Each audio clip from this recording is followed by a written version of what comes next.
1 июля намечено общероссийское голосование по поправкам в Конституцию Российской Федерации. Мне как представителю молодежи отрадно видеть включение в поправки понятия «молодежная политика», чего раньше не было, так как этот факт придаст динамику разработке и принятию федерального закона о молодежной политике и укрепит статус молодежи на конституционном уровне. Актуальной проблемой выпускников учебных заведений является низкий уровень заработной платы с начала трудовой деятельности.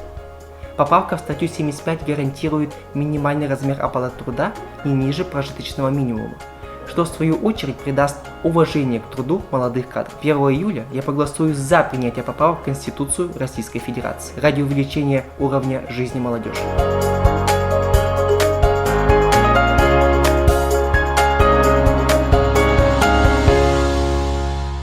Конституция – это основной закон нашей страны. Со временем Конституция должен меняться. Например, статья 69.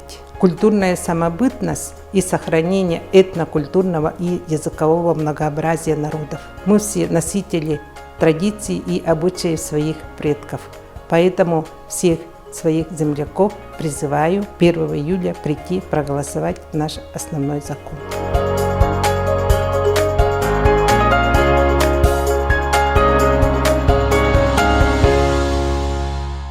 1 июля мы идем голосовать за поправки в Конституцию нашей страны, в основной закон нашего государства.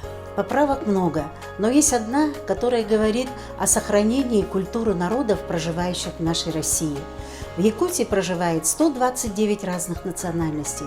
У каждого народа свой язык, свои традиции, своя культура. Мы должны оберегать каждый народ, каждую нацию, каждую культуру. 1 июля мы должны подойти на избирательные участки и сказать о том, поддерживаем ли мы поправки в Конституцию нашей страны.